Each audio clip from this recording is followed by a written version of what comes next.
Of course. Yeah, and I think you're gonna do the talking points, right? I guess so, yeah.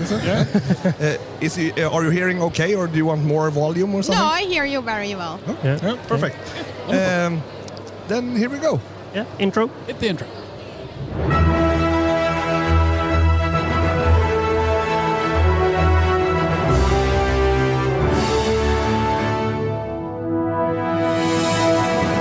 So hi and welcome back to Superhjälteklubben, or the Superhero Club in English, because we're here with another international guest, and I am going to need your help because I am probably going to mess this up. We're sitting here with Kamui Cosplay. You got it right. Perfect. Hell yeah. Thank you very much. So we've been back and forth about the pronunciation, but I think it's inspired in Japanese. Yeah. It's actually kind of based off X1999 back then, like a manga from Clamp. Okay. And Kamui was actually, I used the word Kamui, like the name Kamui, to name my very first World of Warcraft character, a Night Elf Druid. Just came up with a random name back then, like in 2005, I guess, when WoW came out. But like I started cosplaying my own World of Warcraft characters, and I always cosplayed basically Kamui. And people got to know me basically because of that as Kamui cosplay, and that's why I kept it. Oh, okay. Yep. So that leads to your first question. Every other question, I have a very important question. Loktar Ogar or for the Alliance? For the Alliance, I'm very sorry. In your face. I'm very sorry. I'm playing I only pretty characters, and back then only the Alliance was pretty. I'm sorry. There's nothing such as pretty as a Tauren warrior charging into battle. Pretty cute and fluffy. Well, they're fluffy at parts. Certain parts. Are you playing World of Warcraft still? I'm still playing. I can't stop doing that. I already tried several times, but I don't know. Like, I'm playing since 2005, since Vanilla. I'm playing right now retail, and I'm very excited for Midnight.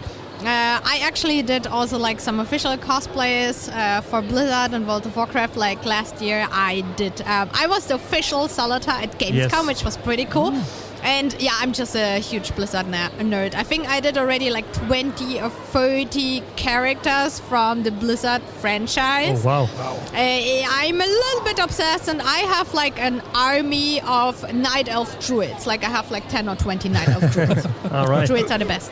I actually managed to finally, if you get out of the game, I haven't played since the one before Shadowlands, so I haven't played for a few years now. Oh, okay, yeah. But I'm longing for it. Oh, I also played since Vanilla, so there's that certain World of Warcraft itch. It pulls us back in all the time. So. Yes. I don't understand what you're talking about right now. I understand that you don't understand.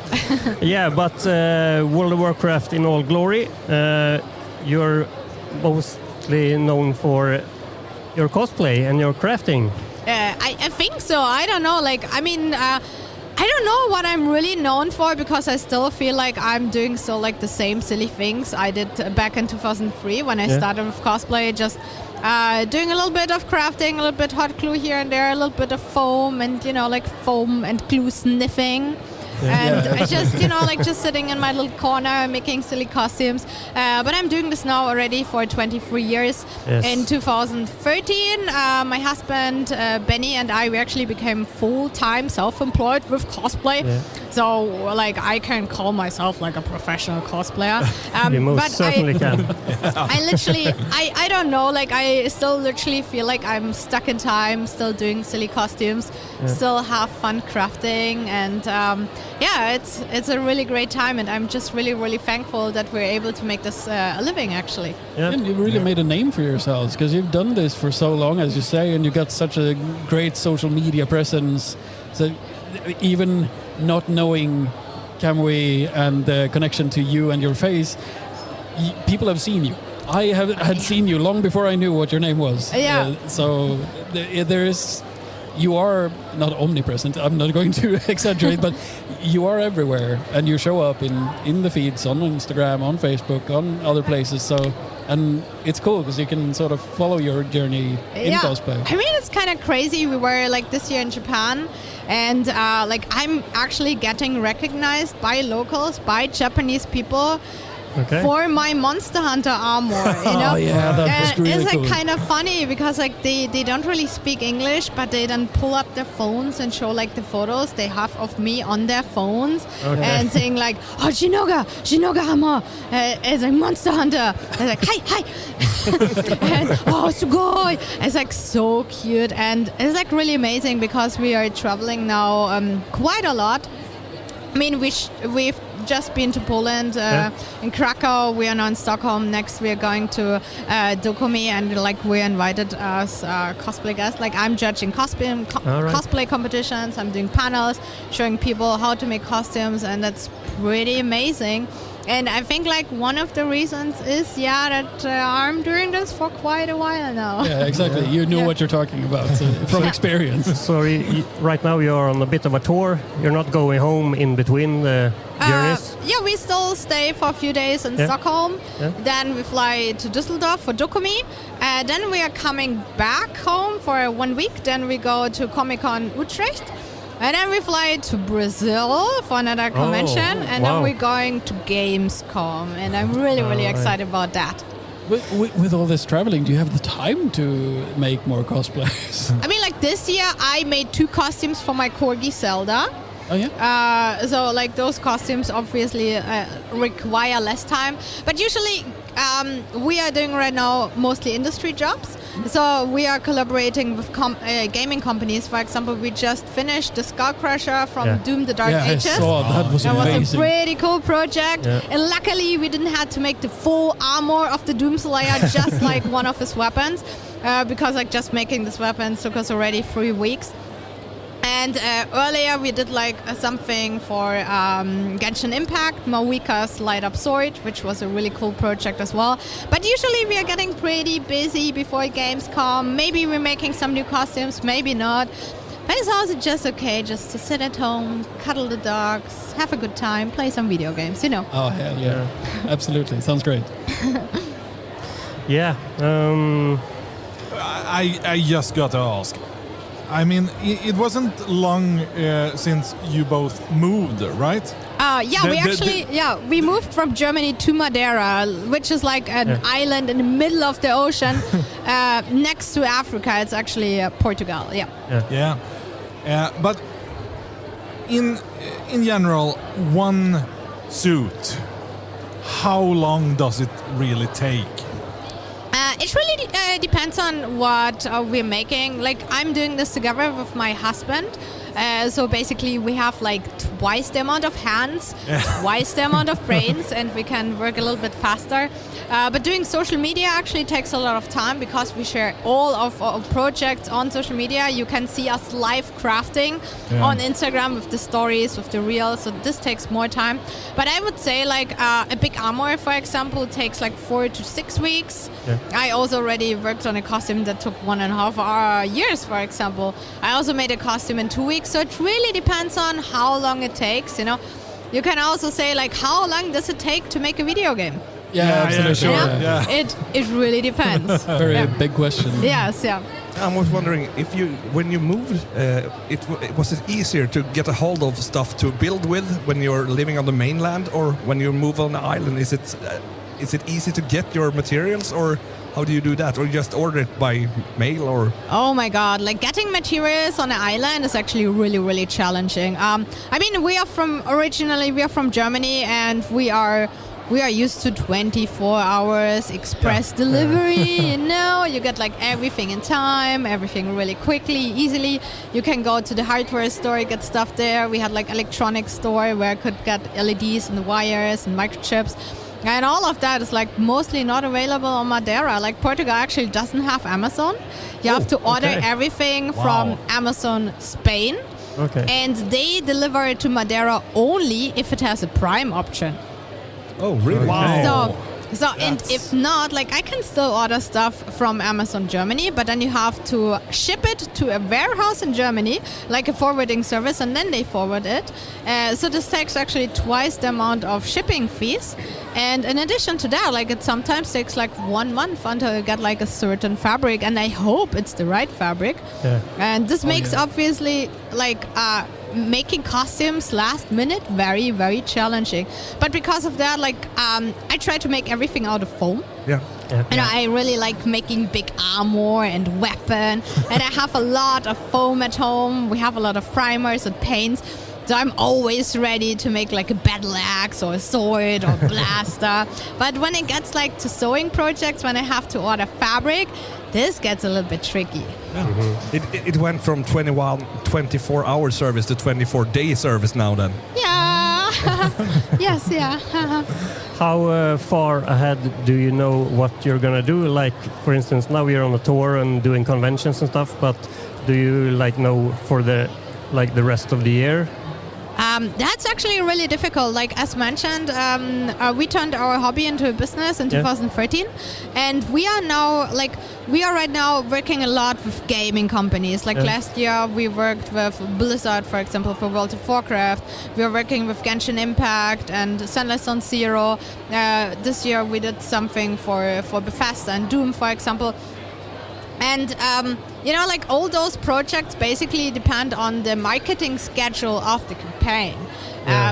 So often we have like companies that ask like 2 weeks before if we can finish something in 2 weeks. And obviously not, especially like if it takes like already 1 month to deliver some fabric. So sadly we often have to decline cool projects, big projects, because we don't get like the request like early enough. And to be honest with you, I literally have no idea what we're doing next. We are completely open. We have like a few little projects coming up, but I usually don't know what I'm doing next month. No idea. Yeah, it would be nice to know, but mostly I don't. Then you can make a new weapon. I mean, yes, yeah. How many weapons you have? Axes, swords, guns. So which weapon shall I count exactly? I have 3 axes. 5 axes, maybe 6. You see, it's difficult. I don't know. I have like a lot of props. Actually, I put plenty of weapons on my wall. Like I actually got like those metal grids, which you use like for those corralling plants from a hardware store. I attached them to my wall, and now I'm attaching like all the weapons with zip ties onto all my walls in my apartment. I'm slowly running out of space because I'm keep on building bigger projects, bigger weapons, bigger shields, and all of that needs space. And many of my costumes actually in IKEA boxes. I really like IKEA. We went just You're welcome. Yes, like the very first, like I'm spending already now 1 week in Sweden. And the very first thing I did here in Stockholm is going to IKEA, got some cutbulla, and actually checked some boxes. That was the very first thing, Yeah, that's absolutely amazing. I was thinking, since you have such a rich history with Blizzard and talking about them, when they were to release Overwatch, I am pretty sure I heard that they worked very close in collaboration with cosplayers when designing the characters. How do you feel? Do you feel like this should be more of an approach for more developers as well, or how do you think about that situation where game developers go out and ask the cosplayers what they want? I totally noticed that with the guys from Guerrilla when they did Horizon Zero Dawn. Because I did a few costumes from that, and when you actually make that, you notice that it actually makes sense, like all the armor attachments, they work, like it feels like the costume comes together functional. You don't need to fake things there and left and right. Because, for example, for World of Warcraft, you have like those massive shoulder armors that are just hovering on your shoulder. You have like those gigantic helmets where you don't see anything out of that. You have like those leg armors where you literally cannot walk in it because they are like so massive.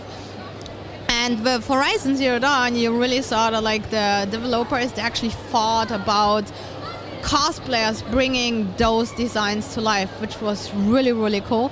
And I really appreciate when gaming companies take this into consideration. It's actually often so because I actually know at Blizzard there are some cosplayers working in the design field as well, which is pretty cool. And I really appreciate it when they like put cosplayers in. But at the same time, I think it's also pretty funny because like when you see like those designs from Final Fantasy sometimes, you know, like the summons, you still remember Shiva when she became like when there were like two Shivas and like they fused into one motorcycle from Final Fantasy 13, I think, right? Yeah. With those gigantic headpieces. I'm pretty sure they didn't ask any cosplayers because it was an insane design. It's completely gravity-defying, completely crazy. And there were still cosplayers doing that. Oh yeah? It looked amazing. Yeah. And it actually works? So to speak, they can actually walk around and... They actually did a cosplay skit where they fused together to a motorcycle. Nice. It was awesome, yeah. Okay. I can imagine. Yeah. So, sorry, Rasmus. No, it was Marcus. Marcus, sorry. Yeah. I had a question too, but with all the years and all the armors and there must be a lot of storage. Or do you recycle things, or how? I mean, when we moved to Madeira, it was definitely time to get rid of some things. Yeah. And God, I probably shouldn't tell that, but like, I actually storaged a few. I mean, like the first 10 years or so, or like no, the first 7 years in the basement of my mom. And my mom, she moved at some point, and like my basement was actually pretty moldy, full of like little crawlers and stuff. So that's why I put my costumes in my mom's basement. And then when my mom moved, she actually asked me to take my costumes back. And they were like, again, IKEA boxes, and it was like a lot of stuff. I could fill like a whole huge car with that.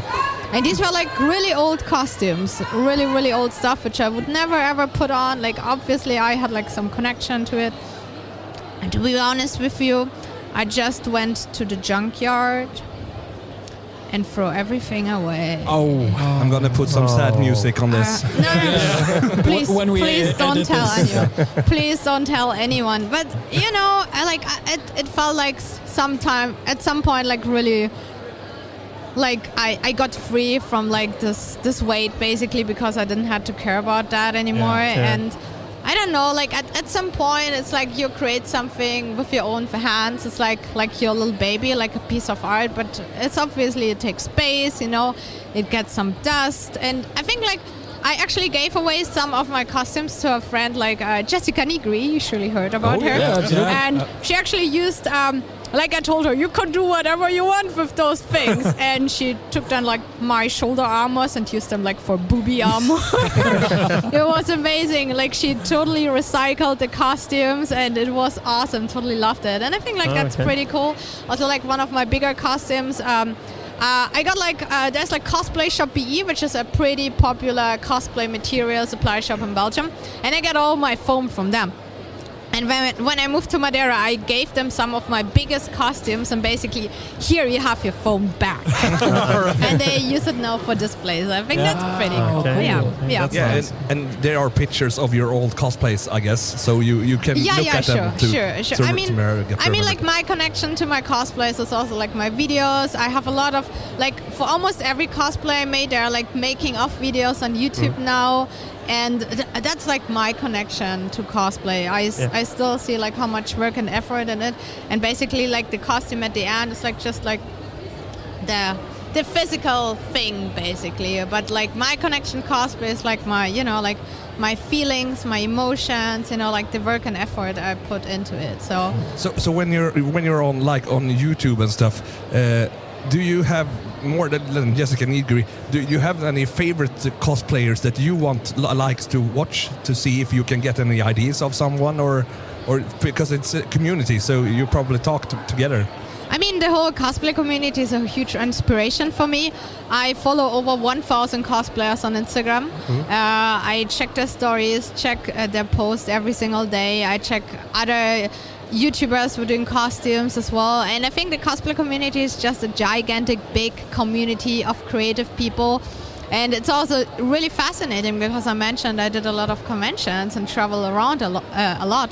And like, no matter where you go, like no matter to which country you go, like you can meet a completely random person with a completely different background, age, culture, history, you know, like, and religion, but like the moment you notice that like this person is into cosplay, this person can be instantly become your very best friend, because like cosplay gives you like such strong emotions and such a strong connection that it really feels like you're part of a massive worldwide family, and that's amazing. Do you miss actually cosplaying? I mean, when you're at a convention like this, I'm guessing you're not having cosplay with you. You're only doing panels and interviews and stuff? Cosplay is for everyone something else, and I learned a few years ago that for me, cosplay is about making something with my own hands, bringing my favorite characters from video games to life, you know, like showing how I made it, helping the community with tutorials and patterns. But it's not dressing up for me. Okay, like when I work really long in a costume, like months and weeks, sometimes like years, I still put the costume on for 1 or 2 hours, take all the videos, take all the photos, and then it goes to the box. And like dressing up is not cosplay for me personally. It's crafting, it's making with my own hands, like struggling, you know, like get dirty and everything.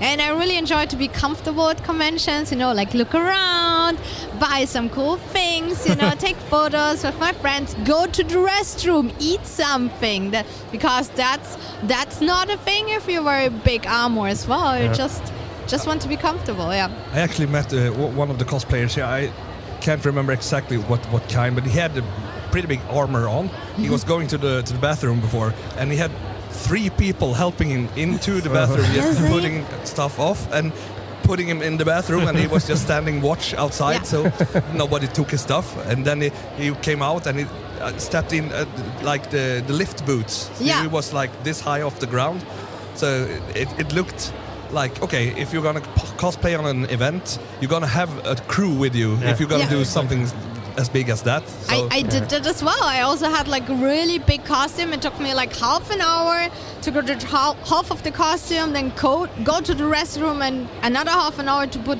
everything back on.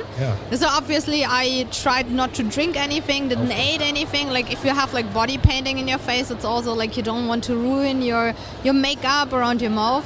And I've been there. I did this like for 20 years. I'm good now. I don't need this anymore. You know, I want to go to the restroom without a crew. I understand that. Absolutely. I was thinking, when you make stuff, do you keep your first thing that you made, so you can see how far you've come as a crafter? Do you have something to sort of look back on the progression other than the videos? Do you have physical, like memorabilia from projects you've worked on? I think the oldest costume I still have is like from 2011. Oh, okay. Yeah, but I started in 2003. So I don't really have my very old ones, but I still have photos. And I know they were crappy. I know that. You know, I used shiny satin. I used like the cheapest materials. Everything was held together with safety pins, hot glue, and prayers. I know that. But I don't need to compare it to anything else, because I know I got better. And I also don't want to compare myself to anything else. Like also people tend to compare themselves with like other amazing crafters in the cosplay community. And I think that's actually the biggest challenge, you know, like always feeling that you're not good enough, you know, you could be better. Why is someone else just looking better than you? Why is someone like more skilled, more pretty, more talented, you know? And I want to compare myself with my younger self. Before I learned all those skills, and I like to look back also still at my very old costumes and just be proud of myself. But I also have to say I'm still very proud of my very first crappy shiny satin costume. It was, by the way, the Great Saiyaman from Dragon Ball Z. Absolutely love it. Nice. And I'm still very proud of that, because this was the cosplay that brought me into cosplay, that brought me into cosplay community. And that's the costume that made me to the person I am right now. But I think that's amazing as well, because you can say that you started with crap material as well, and you're Kamui Cosplay. You're one of the world's most famous cosplayers. And you do this Everyone starts professionally. with crap. Yeah, Everyone absolutely. starts with crap. Yeah. Everybody's got to start somewhere, and Yeah. I think that is a lovely thing to sort of put out there, that we didn't get here overnight. There's a lot of years of work. 23 for me. There's still hope for us. Yes. Right before retiring, maybe. Yeah. Maybe I will. Oh, guys, I believe you can do like the greatest armor if you really want. And by the way, there are great YouTube tutorials, patterns, and books for that available on kamuicosplay.com. Just saying. Oh, thank you very much. Yes, absolutely. I Great. have Plug- bought the books. Plug everything you want to plug. That is absolutely wonderful. Yes. So I was wondering, when you're like on a place like this, I know you're famous, but can you go around like not getting noticed, because many have maybe seen you in your cosplays, but do they really recognize you all the time, or can you go walk around here without being bothered? Actually, I went to a few conventions where people didn't recognize me in cosplay. Oh. Because obviously people mostly know me for my really big Monster Hunter and World of Warcraft armors, but that was not what I brought to conventions, because when you go to conventions, you want to bring something small, something comfortable, something where you can go to the restroom, you know. But these are not specifically the costumes people actually know. So I went a few times to conventions where I was a cosplay guest, but people didn't recognize me because I was in costume. And so people these days recognize me much better, like out of costume, because they know my face on social media. Like I always do my stories, obviously without wearing a wig or like wearing any helmet. And I mean, like, we get stopped a lot, but people mostly are very, very friendly. They are also like very considerate in knowing that we also want to look around and browse around. And I still really love doing like selfies and with others, like talk with others. And I think it's pretty cool. It's pretty cool, you know, that like people get to know you for making massive armors out of foam on the internet. That's Well, pretty awesome. That's the family you spoke of. Yeah, So yes, I understand that. I've seen some looks from the audience around here now, looking at someone, and I can see when they see who you are, they are they point to you, and the friends funny. go, and it's so lovely to see, and it's grown-ups and it's children, Yeah, and they yeah. look at you like you're Supergirl. It's perfect. Yeah, but that is also, That's these are the cosplayers. Yeah. These are the people who are your target audience. These are so my to speak. children. Yeah. You know? I feel like I'm mom now. You know? Yeah. I don't know. I think it's pretty cool, and I'm really thankful for the position we are at, because I mean, like, let's think about that. Like, Bennie and I, we were able to turn our beloved passion into a full-time business. We are paying our bills, you know, like for apartment, for electricity, for food, with making foam armor. I mean, like, how insane is that? Yeah, and absolutely. that's really awesome. We also have like people actually using our YouTube tutorials and just rebuilding the costumes step by step, exactly, just following the instructions and just basically copying the costumes I made. And this is like so cool. Yeah, because it's Yeah. your thing, right? That's amazing. Yeah, I think so. I don't know. Yeah. What happens to, let's say, for example, the Doom weapon you did recently? I don't remember the name. The Skull the Crusher. Skull Crusher. Yeah. Do you keep that, or does the studio take it? I keep it because when we are doing commissions, they are not really commissions. We are doing social media campaigns, and we are getting paid to make social media content. Basically, make stories, make reels, post on TikTok and Instagram, do YouTube videos, but the actual physical thing, it's not what they pay for. And Okay. So they don't bring that along on tours and promotion. I mean, the thing is like. It's basically like I make like the comparison with the Spider-Man costume from Tobey Maguire. Yeah. Okay, I did a little bit of research, and there were, I think, like 7 copies of that for the movie. Yep. And just making the prototype is a lot of work, because you have to figure out materials, the pattern, make everything right and everything, make everything correct. And then there were 7 copies of this costume, and every copy cost $40,000. Just the copy. Okay. Jesus, Now yeah. imagine how much the original costume would cost. And now our clients, they pay us for the social media content. Yeah. So what do you think? Should we charge for the original, Yeah, of course. unique piece of art that is the Skull Crusher? Yeah. We keep it. So you get to keep the memorabilia, of course. Yes, we That's keep great. it. As long as I still have space in my workshop, we keep it. Exactly. Yeah. It's also you cool. need to rebuild your house later, then get it to. I need a new house. Then, yeah, I need a new house. And just keep working. You kind of buy the new Yes, house. I'm ready at the third house. Yeah, exactly. Perfect. Wonderful. And it's also cool to sort of have it. I don't know, do you at times go up to your weapons and just pull it down and hold it, maybe Yes. pose and Yes, oh, totally. yeah, I They are think my it's- babies. They I are think that like is wonderful. my little babies, and they all have like an unnecessary amount of LEDs in them, and I love them. And they do like little pew pew sounds when you press the trigger, you know. And actually once, and Bennie actually stopped me from doing that because I actually wanted to record pew pew. And then, like when I press the trigger, it was like pew pew. I thought this would be cool, but at the end, we actually decided to use like proper blaster sounds. But Yeah. one day I'm doing that. But yeah, like I'm really proud of our work. These are like, you know, like all like memories basically, you know, Yeah. like, and there's like so much attached to them. And I see those pieces every single day, and I'm very proud of them, and I like them. It's also easier to grab a weapon and hold it, opposed to putting on a full suit of armor, of course. I mean, like sometimes I still put my costumes on again because we for the release of Diablo, Diablo 4 actually, I think it was. Blizzard asked me to put on my old Diablo costume. I still have like a barbarian. I made this costume in 2011. Okay. In 2011. Now imagine you have to put a costume on again 10 years later and hope it still fits. Yeah, absolutely. Hope, you know. Literally, like cosplay is the only reason why I still go to the gym, why I try to stay in shape, you know, like why I don't eat gummy bears the whole day. It's like only cosplay, you know. Yeah, because And it I fit, by the see. way. because of the way that you make the suits, you make them so they fit your body type the way it is now.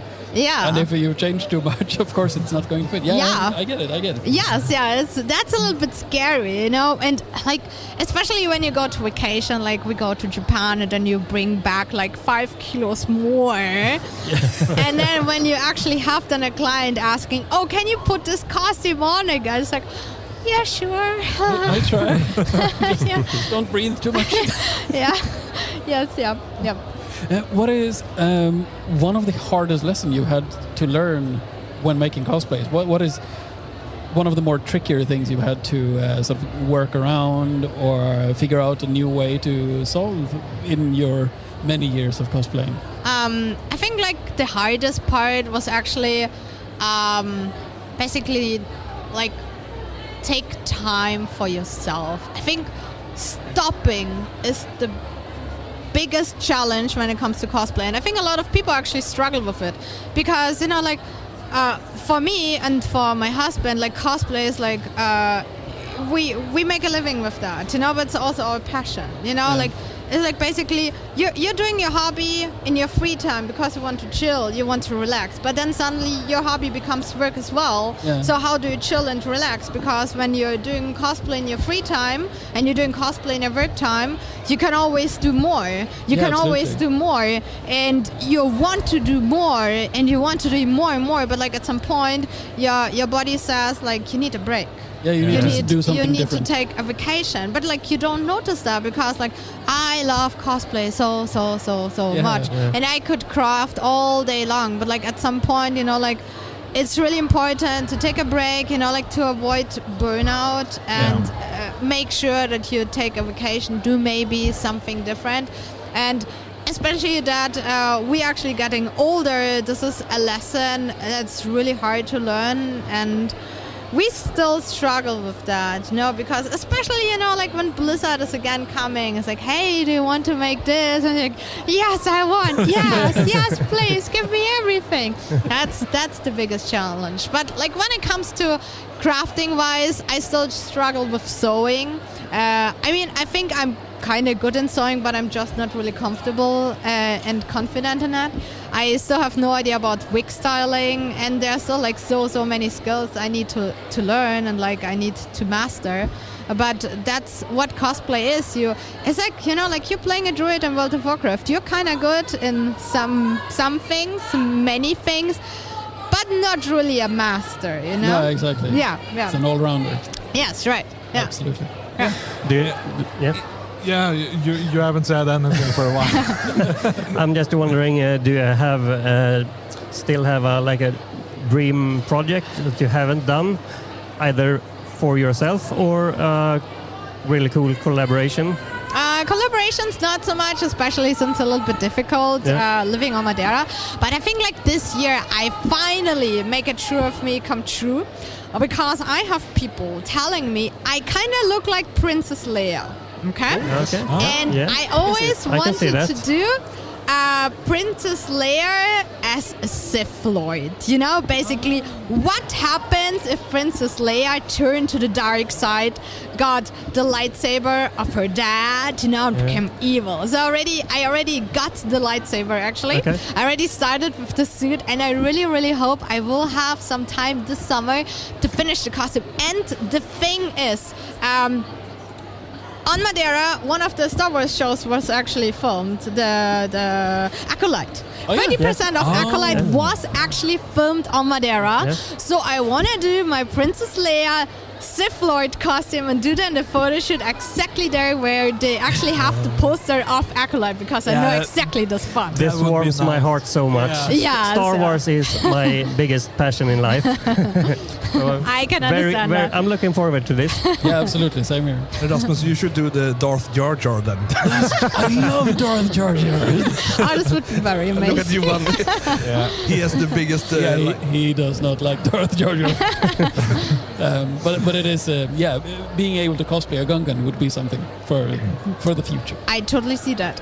I want to see you do the backflip into the lake. Yeah, absolutely. We're gonna do some workout Before we try out, maybe right, in the future.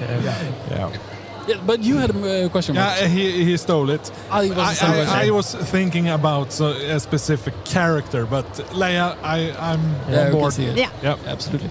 And you love Star Wars, you say. So have you? I've not seen all of your cosplays. Have you done a lot of Star Wars? No. I'm mostly doing video games, and even the Star Wars costume, because I did got from Battlefield 3, I think one of the video games. I did Iden Versio. I don't know if she appears in any of the movies, but she has like this black pilot thing. I have no idea what I'm talking about. I'm sorry. I did Iden Versio and I have no idea about Star Wars, but I watched the movies. I watched I watched like everything, but I have no idea. It's fine. I get it. Okay, yes. I am out of questions. Yeah. Did you have more questions on your paper that you wanted to ask? No, I'm pretty satisfied, I think. Yeah. Are you happy with this interview? Was this okay for you? I'm really happy, and like for you guys, everyone who's listening right now to this podcast, if you want to get into cosplay is like the most amazing hobby ever. It is so much fun. And if you want to get started with cosplay, we actually have tutorials, like video tutorials, Kamui Cosplay on YouTube. You can also check out kamuicosplay.com or our Etsy store. We have 17 books now about how to get started, how to get into electronics, how to make ammo, how to make props, how to do sewing. We have like patterns, armor making patterns for helmets, braces, like everything. Just Google for Kamui Cosplay and try cosplay because it's amazing. Thank Absolutely you wonderful. Thank you very much. very much. Sorry for the self-promotion, but that's a great It's totally fine. I'm impressed. Did you take that in one breath? I mean, we did like plenty of YouTube videos already, and I usually do this in one breath for every YouTube video. Yeah, absolutely. Just the one breath maker. Like you can do a sentence. I tried to count the words, but you just keep going on. It's impressive. And I can say I already bought a bundle with. Thank you very much. Hope you like them. Thank you. Yeah, he's going to help me with my Darth Jar Jar. So Oh yes, please. Yes, Absolutely. Well, maybe you should go down to my bear and you can do like the photo shot with Darth Jar Jar and Darth Leia. Go Oh to Monday. yeah, Yes. Absolutely. Yes, please. I would like to see that. Yeah, And I would so like to I. go there because it's hot and nice. Yeah, it's really It's nice. very nice. It's very nice. Yeah, and 30% of Acolyte was filmed there, so you kind of like all the Star Wars sightseeing there as well. Oh, wonderful. Yeah. Great. Cool. I asked all the guests if it's okay we could take a picture with you in front of our gallery here. Totally, to yes, share on our please. Yes, I social. totally love your setup here at Comic-Con Stockholm. This Thank you very is much. actually Marcus, who is the illustrator of this. Of Oh, us. really? Yeah. Oh my god, that's amazing. He you made guys us perfect because we got abs. so manly and sexy. I love Yeah. that. But a big thank you to you Yes. for Yeah, coming to our thank you. table. Thank you so Thank much. you very much. Thank you for the invitation. Yeah, and we hope if you are ever in Sweden again, you can give us a call. We will have you at our table any day of the Oh, week. thank For you sure, very for much. sure. Thank you. I would love to come back. Thank Yeah. you very much. Thank, Thank you very much. And so to alla svenska lyssnare, det här var ett jävligt bra avsnitt. I take this in Swedish, so he can translate. I cannot. Så lyssna gärna, gå in och gilla och dela och älska våran podd ihop med alla andra som finns här i världen. Och se till att följa Kamui Cosplay. Precis, till och för. Så tills nästa gång så syns vi. Ha det bra. And here's the outro. Bye bye.